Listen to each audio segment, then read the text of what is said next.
John Woodford, in his first moments of returning consciousness, was not aware that he was lying in his coffin. He had only a dull knowledge that he lay in utter darkness and that there was a close, heavy quality in the air he breathed. He felt very weak and had only a dim curiosity as to where he was and how he had come there.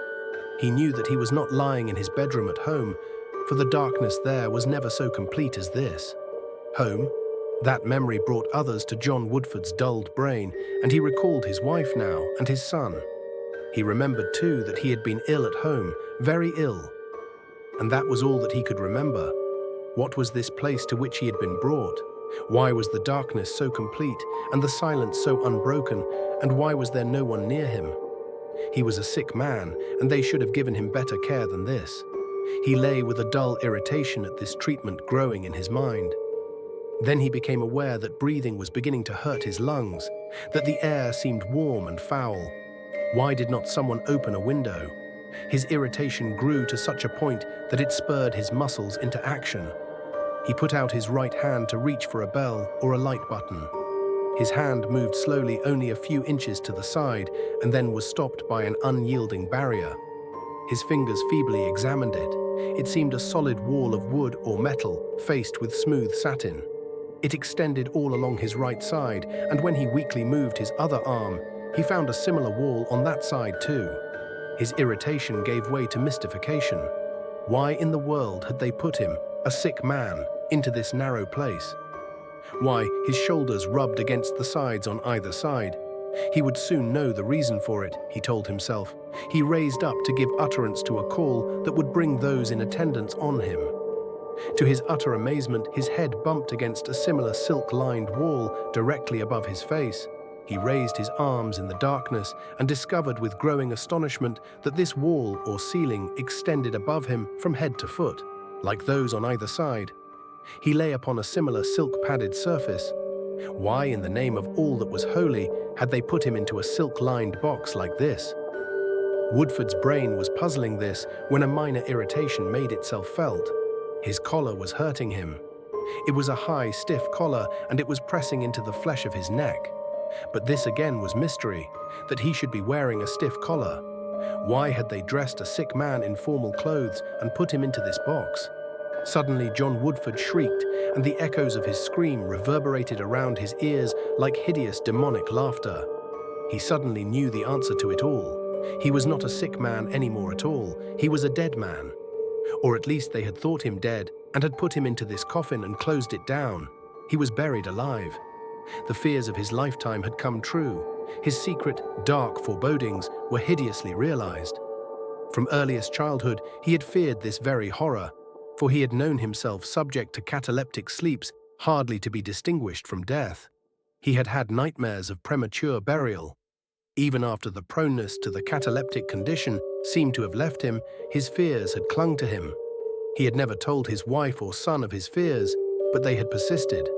They had inspired him to exact a promise that he would not be embalmed when buried, and would be interred in his private vault instead of in the earth. He had thought that in case he were not really dead, these provisions might save his life, but now he realized that they only laid him open to the horrible fate he had dreaded. He knew with terrible certainty that he lay now in his coffin in the stone vault in the quiet cemetery. His screams could not be heard outside the vault, probably not even outside the coffin. As long as he had lain in cataleptic sleep, he had not breathed. But now that he was awake and breathing, the air in the coffin was rapidly being exhausted, and he was doomed to perish of suffocation. John Woodford went temporarily mad. He screamed with fear-choked throat, and as he shrieked, he clawed with hands and feet at the unyielding satin-covered surfaces around and above him. He beat upward as best he could upon the coffin's lid with his clenched fists, but the heavy fastenings held firm. He yelled until his throat was too swollen to give utterance to further sound. He clawed at the top until he broke his nails against the metal behind the silk padding. He raised his head and beat against the top with it until he fell back half-stunned. He lay exhausted for moments, unable to make further efforts. In his brain marched a hideous pageant of horrors. The air seemed much closer and hotter now, seemed to burn his lungs with each breath he inhaled. With sudden return of his frenzy, he shrieked and shrieked again. This would not do. He was in a horrible situation, but he must do the best he could not to give way to the horror. He had not many minutes left, and he must use them in the most rational way possible to try to escape his terrible prison. With this resolution, a little calm came to him, and he began to test his powers of movement. He clenched his fists again and hammered upward, but this did no good. His arms were jammed so close against his body by the coffin's narrowness that he could not strike a strong blow, nor had he any leverage to push strongly upward. What about his feet? Feverishly he tried them, but found his kicks upward even less powerful. He thought of hunching up his knees and thus bursting up the lid, but found that he could not raise his knees high enough, and that when he pressed upward with them against the lid, his feet simply slid away on the smooth silk of the coffin's bottom. Now the breaths he drew seared his lungs and nostrils, and his brain seemed on fire. He knew his strength was waning, and that before long he would lose consciousness. He must do whatever he could swiftly. He felt the soft silk about him, and the dreadful irony of it came home to him. He had been placed so lovingly in this death trap. He tried to turn on his side, for he thought now that he might use his shoulders to heave up against the lid. But turning was not easy in the cramped coffin and had to be accomplished by a myriad little hitching movements, an infinitely slow and painful process. John Woodford hitched and squirmed desperately until he lay on his left side. He found then that his right shoulder touched the lid above. He braced his left shoulder on the coffin's bottom and heaved upward with all his strength. There was no result. The lid seemed as immovable as ever. He heaved again, despair fast filling his heart. He knew that very soon he would give way and shriek and claw. There was already a ringing in his ears. He had not many minutes left. With the utter frenzy of despair, he heaved upward again with his shoulder. This time there was a grating sound of something giving above. The sound was like the wild peal of thousands of bells of hope to John Woodford's ears. He heaved quickly again and again at the lid. Paying no attention to the bruising of his shoulder, he pressed upward with every ounce of his strength. There was another grating sound, then a snap of metal fastenings breaking, and as he shoved upward with convulsive effort, the heavy metal lid swung up and over and struck the stone wall with a deep clang. A flood of cold air struck him. He struggled up over the coffin's side, dropped a few feet to a stone floor, and lay in a huddled mass.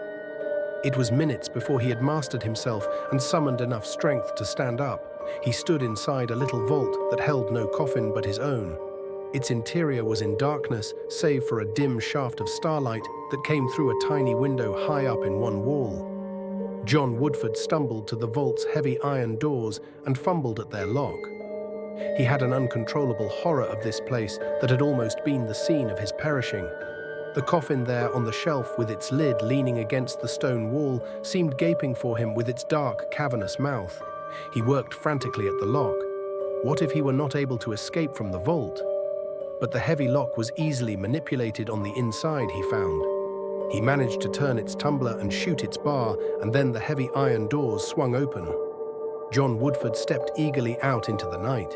He stopped on the vault's threshold, closing the doors behind him, and then looking forth with inexpressible emotions. The cemetery lay in the starlight before him as a dim, ghostly city of looming monuments and vaults. Little sheets of ice glinted here and there in the dim light, and the air was biting in its cold. Outside the cemetery's low wall blinked the lights of the surrounding city. Woodford started eagerly across the cemetery, unheeding of the cold. Somewhere across the lights of the city was his home, his wife, and somewhere his son. Thinking him dead, mourning him. How glad they would be when he came back to them, alive. His heart expanded as he pictured their amazement and their joy at his return. He came to the low stone wall of the cemetery and clambered quickly over it. It was apparently well after midnight, for the cars and pedestrians in sight in this suburban section were few. Woodford hurried along the street. He passed people who looked at him in surprise, and only after some time did he realize the oddness of his appearance. A middle-aged man, clad in a formal suit and lacking hat and overcoat, was an odd person to meet on a suburban street on a winter midnight. But he paid small attention to their stares. He did turn up the collar of his frock coat to keep out the cold, but he hardly felt the frigid air in the emotions that filled him.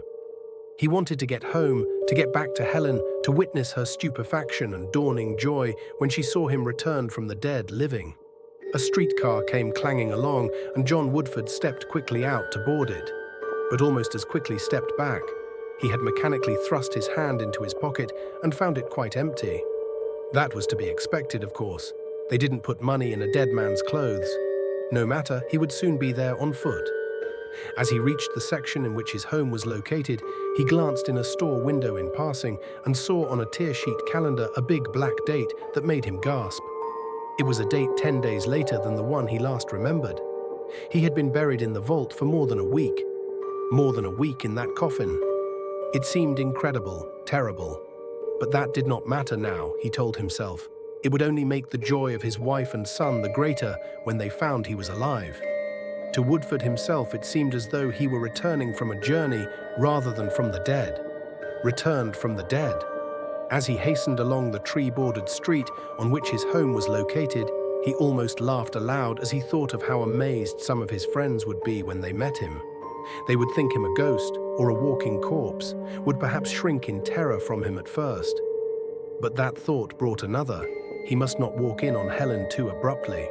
The husband she had buried 10 days ago must not appear too suddenly, or the shock might easily kill her. He must contrive somehow to soften the shock of his appearance, must make sure that he did not startle her too much.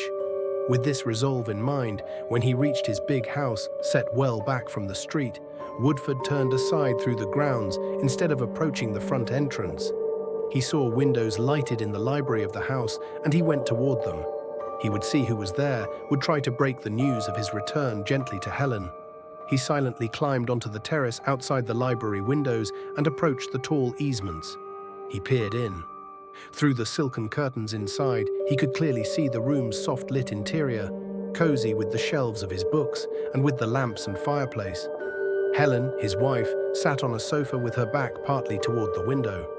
Beside her sat a man that Woodford recognized as one of their closest friends, Curtis Dawes. Sight of Dawes gave Woodford an idea.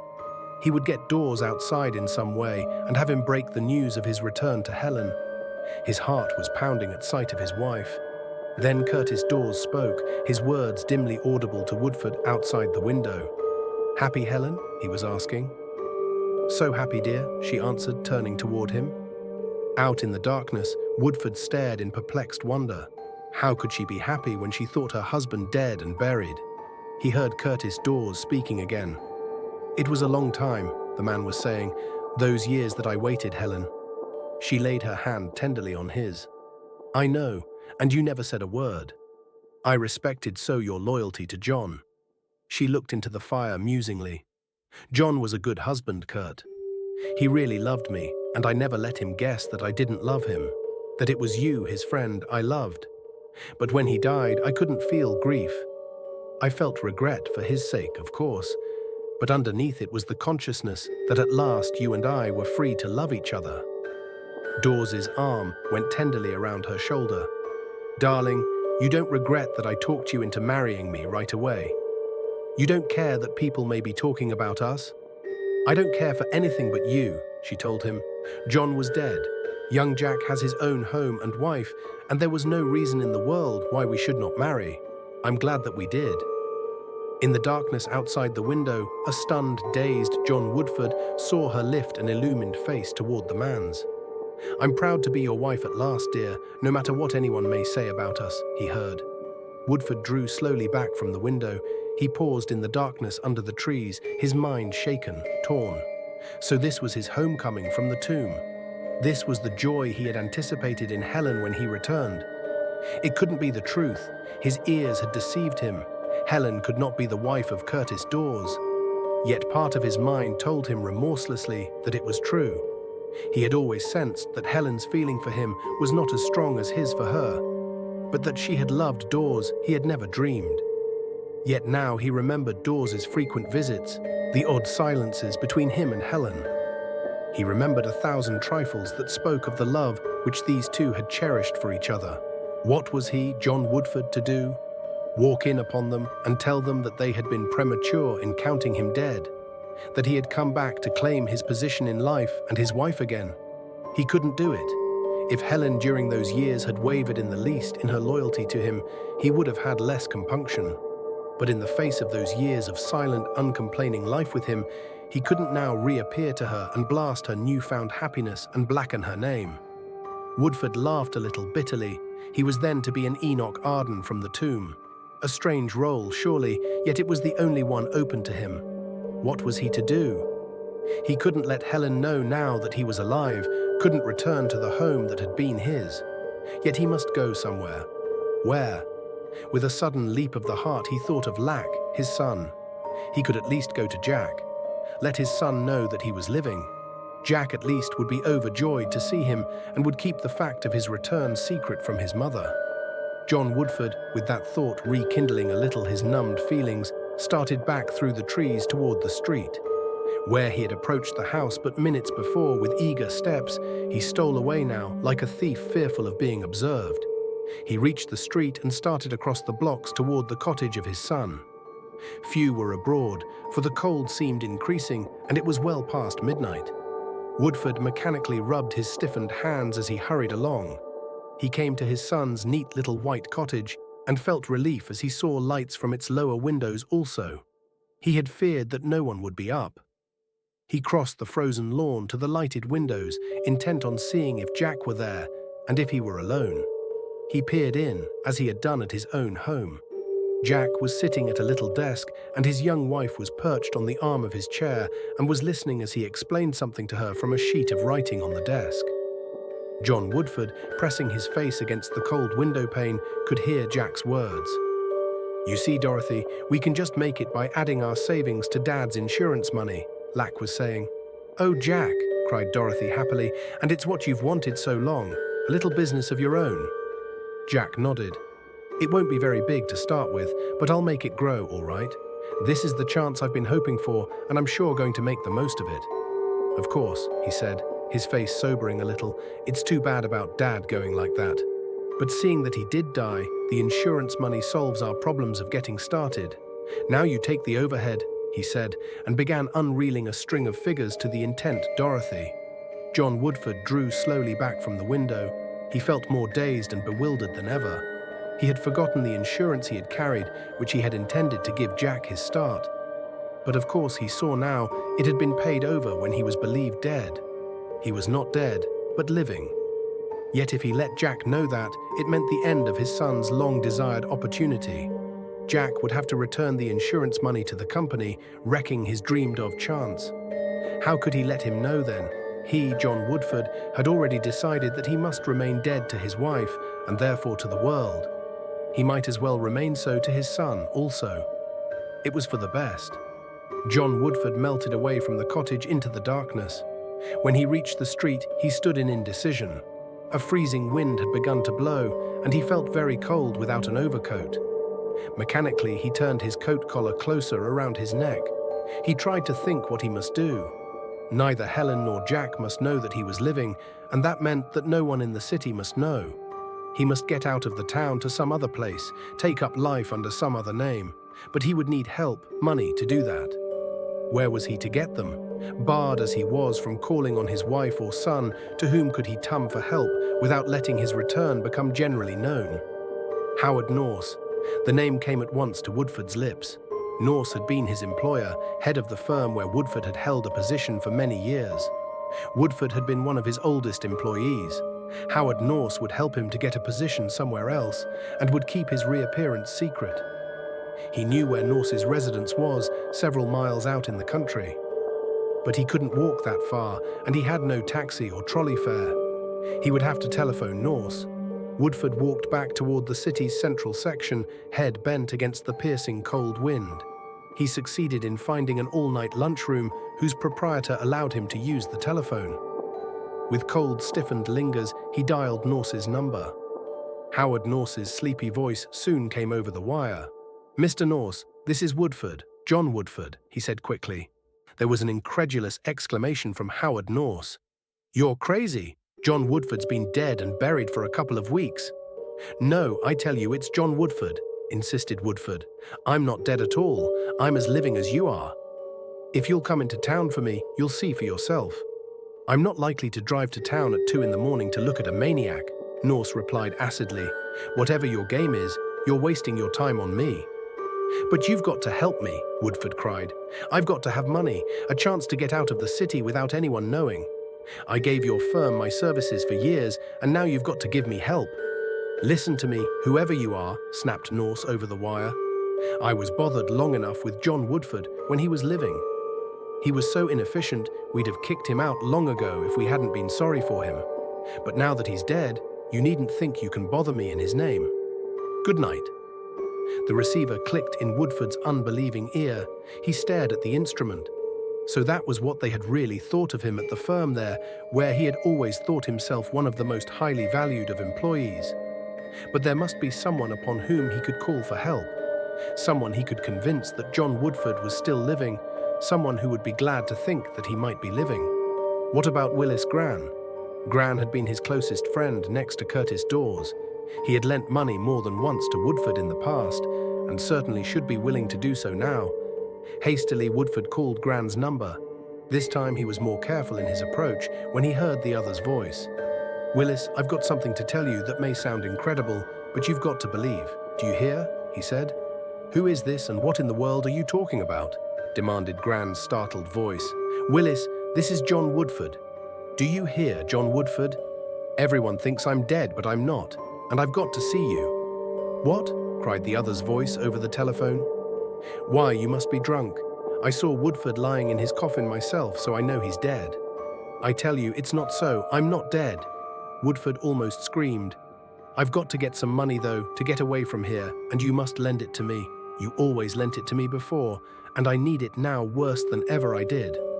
I've got to get away. So that's it, said Willis Gran, because I used to help Woodford out. You think you can get money from me by just calling me up and pretending that you're he.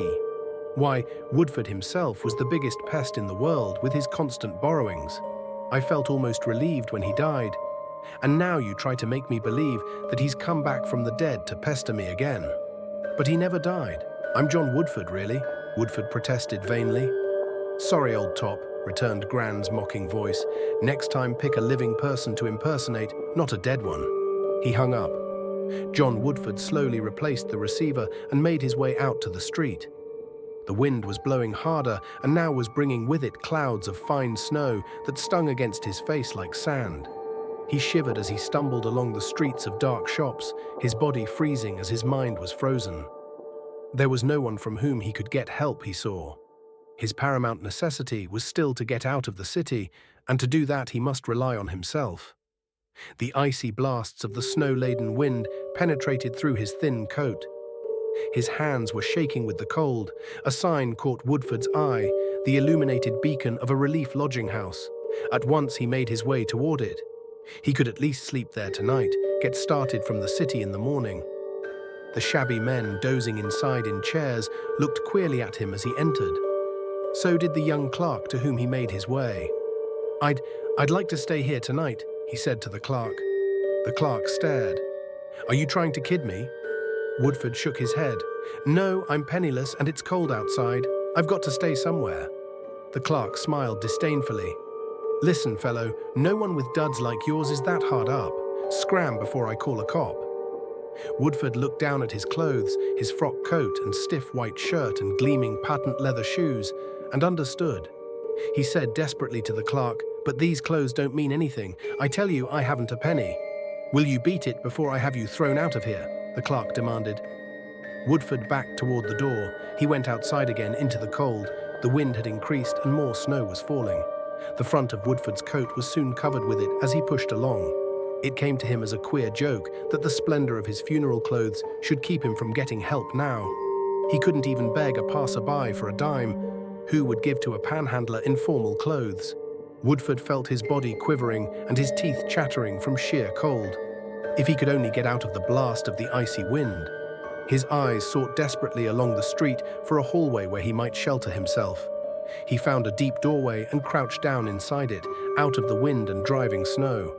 But hardly had he done so when a heavy step paused in front of him, and a nightstick rapped his feet smartly. An authoritative voice ordered him to get up and go home. Woodford did not try to explain to the policeman that he was not a drunken citizen fallen by the way. He got wearily to his feet and moved on along the street, unable to see more than a few feet ahead for the whirl of snow. The snow on which he was walking penetrated the thin shoes he wore, and his feet were soon even colder than the rest of his body. He walked with slow, dragging steps, head bent against the storm of white. He was dully aware that the dark shops beside him had given way to a low stone wall. With a sudden start, he recognized it as the wall of the cemetery which he had left but hours before, the cemetery containing the vault from which he had escaped. The vault. Why hadn't he thought of it before, he asked himself. The vault would be a shelter from the freezing wind and snow. He could stay there for the night without anyone objecting. He paused, feeling for a moment a little renewal of his former terrors. Did he dare go back into that place from which he had struggled to escape? Then an extra, strong blast of icy air struck him and decided him. The vault would be shelter, and that was what his frozen body craved more than anything else. Stiffly he climbed over the low stone wall and made his way through the cemetery's whitened monuments and vaults toward the one from which he had escaped. The driving snow covered his tracks almost as he made them as he trudged toward the vault. He reached it and tried its iron doors anxiously. Suppose he had locked them when he left. But to his relief they swung open and he entered and shut them. It was dark inside, but he was out of the wind and snow now, and his numbed body felt a little relief. Woodford sat down in the corner of the vault. It was a shelter for the night at least. It seemed rather ironic that he had had to come back here for shelter, but it was something to be thankful for that he had even this. In the morning, when the storm was over, he could leave without anyone seeing and get out of the city. He sat listening to the wind and snow shriek outside. The stone floor of the vault was very cold, so cold that he felt his limbs stiffening and cramping, and finally he stood up unsteadily and paced to and fro in the vault, chafing his arms and hands. If he had only a blanket or even a heavy coat to lie upon, he'd freeze there upon the stone floor. Then as he turned in his pacing, he bumped into the coffin on the shelf, and a new idea was born in his mind. The coffin. Why, the interior of it was lined deep with silk and satin padding. It would be warm in the coffin. He could sleep in it far better than on the cold stone floor. But did he dare to re-enter it? Again, Woodford felt faintly the former terrors he had experienced when he had awakened in it. But they meant nothing, he told himself. He would not be fastened in this time, and his frozen flesh yearned for the warmth of the coffin's lining. Slowly, carefully, he climbed up and lowered himself into the coffin and stretched out. The silk and padding he sank into had a grateful warmth. He lowered his head upon the soft little pillow with a sigh of relief. This was better. He experienced an almost luxurious comfort now. But after he had lain for a little while, he felt that the top of his body was still cold, where the cold air came into the open coffin's top. That cold air entering kept him from being completely warm. If the lid above him were just closed to keep out the cold air, he reached up and got the edge of the heavy metal lid, then let it down upon himself. He was completely in the dark now, inside the closed coffin. But he was warm too, for the lid kept out the cold air. And he was getting warmer all the time as his body warmed up the interior. Yes, it was far more comfortable with the lid closed. An even warmth now pervaded his whole being, and the air inside the coffin was still getting warmer and thicker. He felt a little drowsy now as he breathed that warm air, felt luxuriously sleepy as he lay on the soft silk. It was getting a little harder to breathe, somehow, as the air became thicker. He ought really to raise the coffin lid and let in some fresh air. But it was so warm now, and the air outside was so cold, and he was more and more sleepy. Something dim and receding in his fading consciousness told him that he was on the way to suffocation.